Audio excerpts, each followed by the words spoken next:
Bismillahirrahmanirrahim. Assalamu alaikum. My name is Dr. Muhammad Asadullah Khwaja. I'm working as an assistant professor of surgery at King Edward Medical University and a visiting consultant at Mayo Hospital, Lahore. I'm also working as a consultant surgeon at Umar Hospital, Lahore. I've done my fellowship from the College of Physicians and Surgeons of Pakistan, and I also done my membership from the Royal College of Surgeons of Edinburgh and the Royal College of Surgeons of Ireland. I specialize in general and laparoscopic surgeries with a special interest in thyroid, hepatobiliary, breast and surgical oncologies. Anatomy of female breast जो है उसको we can divide it into three parts. एक the ductal system, the lobular system and then the supportive connective tissue. The ductal system और lobular system को हम इस तरीके से explain कर सकते हैं कि the lobular system is basically the milk producing factory and the ductal system is the transport network which converges onto the nipple और बच्चे को उसकी nutrition through the nipple provide की जाती है. And then the supportive connective tissue comprises of the fat and the suspensory ligament of Cooper, which basically gives the contour and the form to the breast. Evolution of the breast tissue through the ages, जैसे कि बचपन के अंदर बच्चों के अंदर breast tissue is not well developed. At the time of the puberty, जब बच्चियाँ childbearing age पे पहुँचती हैं, at this time fat deposition starts setting in. इसके साथ ductal और lobular system भी develop होने लग जाता है. तो breast tissue इस time के ऊपर ज़्यादा develop करता है, उसका size enlarge होता है और उसके अंदर फैट डेपोजिशन होती है. इसके बाद ये तकरीबन ऐसे ही रहता है with minimal changes till the menopause. Menopause के बाद फिर there are certain resorptive changes, involutory changes होती हैं जिनको हम senile changes in the breast कह सकते हैं, जिसके अंदर लॉबुलर सिस्टम जो है वो इन्वोल्यूट कर जाता है, थोड़ा डीजेनरेट करता है और उसके अलावा जो सस्पेंसरी लिगामेंट ऑफ कूपर है वो लैक्स हो जाता है, जिसकी वजह से ब्रेस्ट सैग करने लग जाता है. इसीलिए एल्डरली पेशेंट्स के अंदर ब्रेस्ट टिश्यू जो है वो पैचुलस या पेंडुलस हो जाता है. Regarding the symptomatology of breast cancer, the most common symptom is a painless lump in the breast. Patients present करते हैं with a painless lump, which is very important to know कि it's a painless lump. Patients they don't take it seriously because it's painless. और फिर उसके बाद advance stages के साथ हमारे पास प्रेजेंट करते हैं. उसके अलावा if there is a discharge, bloody discharge from the nipple, there is dimpling of the skin, sometime there is retraction of the nipple जो है वो अंदर धंस जाता है, या फिर उसके अलावा there is a non healing ulcer of the breast.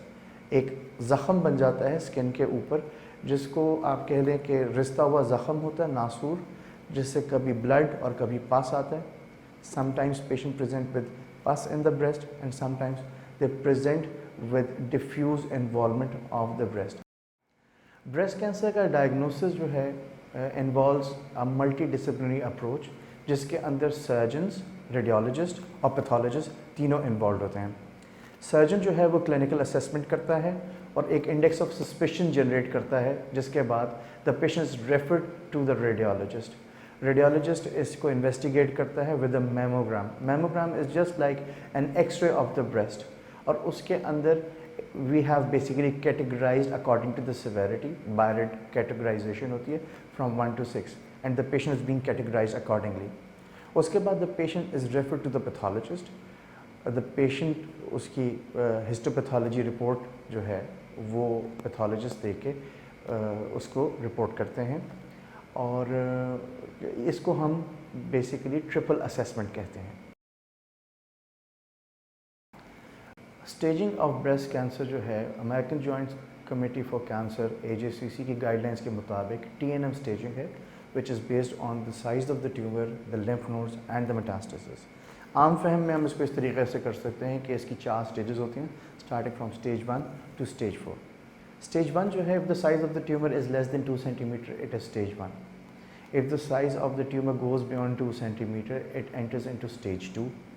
Stage 2 size more than 2 from 2 to 5 is stage 2 with the lymph nodes in the axilla. उसके अलावा if the size of tumor goes beyond 5 centimeter but the lymph nodes are not palpable in the axilla, it is advanced stage 2.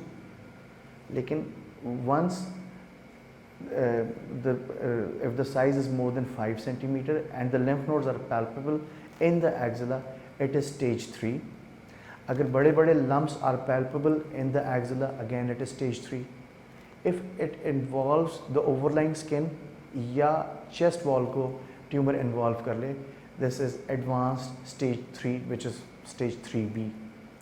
और अगर ये metastasise कर जाए, that is stage 4. Metastasise का मतलब ये है कि सारे जिस्म के अंदर फैल जाए, जिसके अंदर बोन्स, जिसका मतलब है liver, lungs, brain, that is the stage 4. Risk factors of breast cancer के ऊपर काफ़ी ज़्यादा रिसर्च की गई है और उसके अंदर one thing that we have been able to find a common factor is over exposure to the hormone. Early puberty, late menopause. अब अर्ली प्यूबर्टी हमारे सेटअप के अंदर या हमारी सोसाइटी में इसलिए ज़्यादा जल्दी आ रही है क्योंकि they have been a lot of food tampering. Oestrogen के इंजेक्शंस लगाए जाते हैं to get a better yield of the poultry and the dairy products. उसकी वजह से अर्ली प्यूबर्टी होती है, late menopause. Over the period of time more exposure to the hormone is detrimental. और इसके अलावा और use of oral contraceptive pills भी is one of the attributable factor to breast cancer. Familial tendencies भी होती हैं. अगर early occurrence of cancer before the age of 40 in the first degree relative, जिसके अंदर वालिदा, बहन, नानी या बेटी, इनमें किसी के अंदर भी early occurrence of breast cancer before the age of 40, तो फिर every 1 in 6 the chances of getting the disease is 1 in 6. अगर 2 फर्स्ट डिग्री रिलेटिव्स को हो जाए तो chance of getting is 1 in 3. इसके अलावा जेनेटिक प्रीडिस्पोजिशन है, लाइक BRCA1, BRCA2 जीन्स हैं जो कि इन्वॉल्व करती हैं. और इसके अलावा एक चीज़ का मैं और ज़रूर जिक्र करूँगा कि हमारे सेटअप के अंदर या वैसे वर्ल्ड ओवर हमने देखा है कि the occurrence of breast cancer in the mothers who have breast fed is low. Breast biopsy की मुख्तलिफ टेक्निक्स होती हैं, starting from fine needle aspiration cytology to excision biopsy. Fine needle aspiration cytology, जिसको हम FNAC कहते हैं, इसको बिल्कुल आप इस तरह समझें जैसे हम किसी को इंजेक्शन लगाते हैं. Injection, the needle is entered into the cancerous area, जो सस्पिशियस एरिया जिसको हम समझ रहे होते हैं, और उधर से द सेल्स आर एस्पिरेटेड और फिर उनको माइक्रोस्कोप के नीचे देख के तो कैंसर सेल्स को रूल आउट किया जाता है. This is the first technique which is called the FNAC. इसके बाद एक और तरीक़ाकार है which is called the true cut biopsy. True cut biopsy के अंदर there is a specialised needle which we use, लेकिन क्योंकि इसका गेज ज़रा थोड़ा ज़्यादा होता है तो व्हाट वी डू इज़ कि हम पहले स्किन को एनेस्थेटाइज कर देते, लोकल एनेस्थीसिया लगा के, और फिर अबाउट 1 to 2 मिलीमीटर का एक स्टैब लगाते हैं स्किन के ऊपर, और उसके बाद we enter this specialised needle into that particular suspicious area and we take a chunk out of it. इसको समझने का सबसे बेहतर तरीका ये है कि जैसे दीवार होती है और दीवार में से एक आप ईंट निकाल दें, because it gives us an idea of the architecture. ये है true cut biopsy.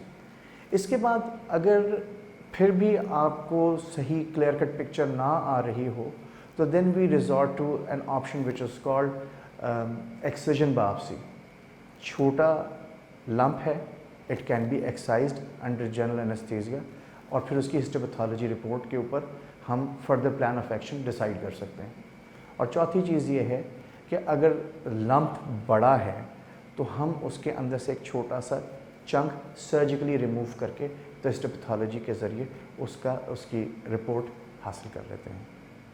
Breast reconstruction जो है that depends on 2 muscles, transversus abdominis muscle और the latissimus dorsi. Either one of them can be used. Transversus abdominis muscle is the midline muscle, abdominal muscle, और the latissimus dorsi is the swimmer's muscle, side के ऊपर होता है. We mobilize them and keeping their blood supply intact. We mobilize them and we bring it to the site of the surgery. इस तरीके से breast reconstruct किया जाता है. और in order to reconstruct the nipple, we can resort to the tattooing, एक या prosthetic nipples भी इस्तेमाल किए जाते हैं, just to increase the size of the breast so as कि दूसरी side के साथ वो identical उसका size हो जाए, उसके लिए we can use the silicone implants. There are various surgical options for the treatment of breast cancer depending on the stage of the disease. Starting from the breast conservation, wide local excision से लेके तो toilet mastectomy तक. If it is an early stage disease, we go for wide local excision, coordinatectomy. That particular coordinate is taken out, जिसके अंदर involvement, जिसकी involvement होती है with the cancer. But at the same time, we have to make sure that the axilla is not involved. उसमें axilla के अंदर lymph nodes के अंदर cancer के शवाहिद तो नहीं. If there are chances of, if there is an evidence of involvement of the axilla, then we go for axillary lymph node dissection. But keeping the fact in mind कि हमने still we have done the breast conservation therapy. हमने axilla के तमाम lymph nodes ज़रूर निकाल दिए, but still we have done the breast conservation therapy.